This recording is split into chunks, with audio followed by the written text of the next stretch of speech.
Hello everyone, today we'll be talking about our group assignment on the topic of unemployment. As you can see, we have decided to take the more creative route by making our assignment into a Monopoly board where you learn as you play. The rules of the game are simple. Each time you roll the dice, you land on a plot. A question will be asked, and the further along you get along the game, the more difficult the questions will be. We decided on the topic of unemployment because most of us have seen the effects of a recession from our childhood, and we thought it would be an interesting way of presenting the information that we gathered. While doing the project, we learned a lot about unemployment and how it impacts the economy majorly. We hope that you learned something as we play this Monopoly game. Without further ado, I think it's time for me and my teammates to demonstrate the game.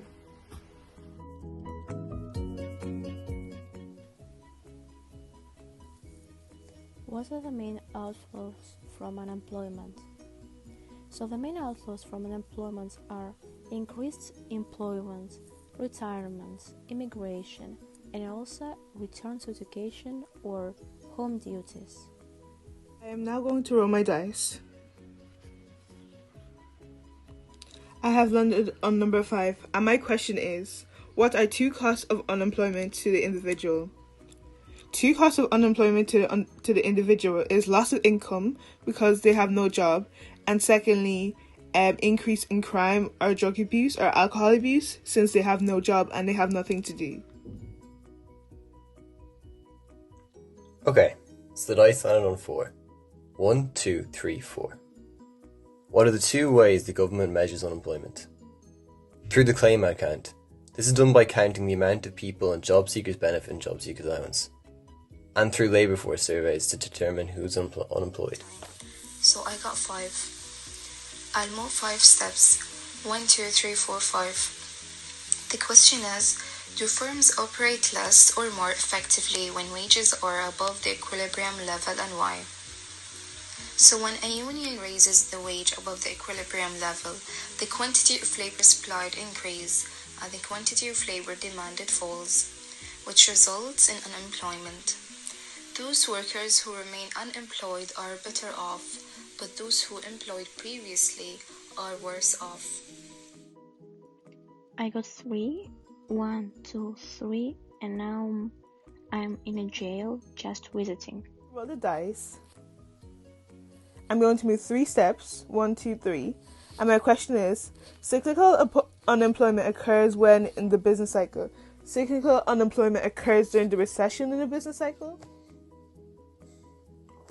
Okay, so the dice landed on 5. 1, 2, 3, 4, 5. What is the most reliable way to measure unemployment by the government? The Quarterly National Household Survey. Because unlike the claim out count, it doesn't count people on home duties or part-time workers that are entitled to social welfare payments. 3. 1, 2, 3.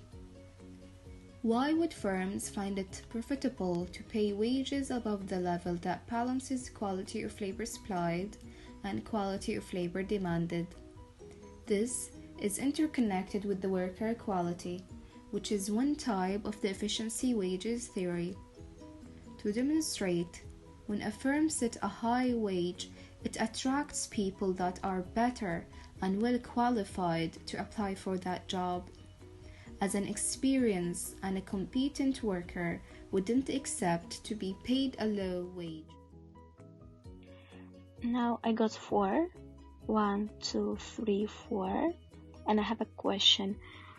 Cyclical, structural, and frictional are all types of unemployment. Many economists consider structural unemployment to be the worst. For what reason?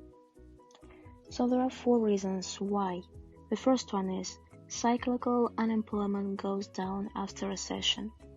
Also, structural unemployment can remain high long after. Also, it occurs when shifts in economy, new technology can make it hard for certain workers to find jobs. And the last one is, jobs can be available, but if these don't match the skills of workers, unemployment will remain high. The dice. I have landed on 4. 1, 2, 3, 4. I am now in party time. I got 2. 1, 2. Name an example of structural unemployment. Shipbuilders in Northern Ireland when Highland and Wolff closed. 3. 1, 2, 3. How would a rise or a decline in the world price of oil affect the amount of fractional unemployment? And what public policies might affect the amount of unemployment caused by this price change?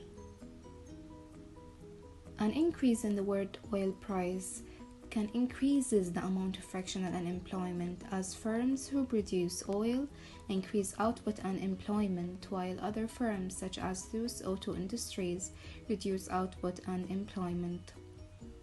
The sectorial shifting from the auto industry to oil firms causes a high fractional unemployment level for a period, until workers shift from the auto industry to the oil industry. So a natural outcome of the reallocation of resources between various sectors is what is called fractional unemployment. Public policies that might have an effect on the unemployment due to the price change of oil includes employment agencies run by the government, which can help auto workers move into the oil industry. Also, government policies like job training programs help workers to adapt the new industry they have started working on. This protects workers from suffering from economic hardship while changing from one industry to another. It's vital to note that the fluctuation of oil prices could cause many issues in an economy, such as high inflation, unemployment, and a fall in GDP, etc. Hi, my name is Joyce. Thank you for watching our presentation on unemployment. We hope that through playing this game that you guys have gained a better insight on the topic. We chose this topic because this is relevant and practical. As you can see now, the world economy is being hugely affected by the COVID-19 situation, and this is taking a massive toll on the rate of employment. We hope that through playing this game that you guys have really gained a better insight into what is going on in the world right now. Thank you for listening.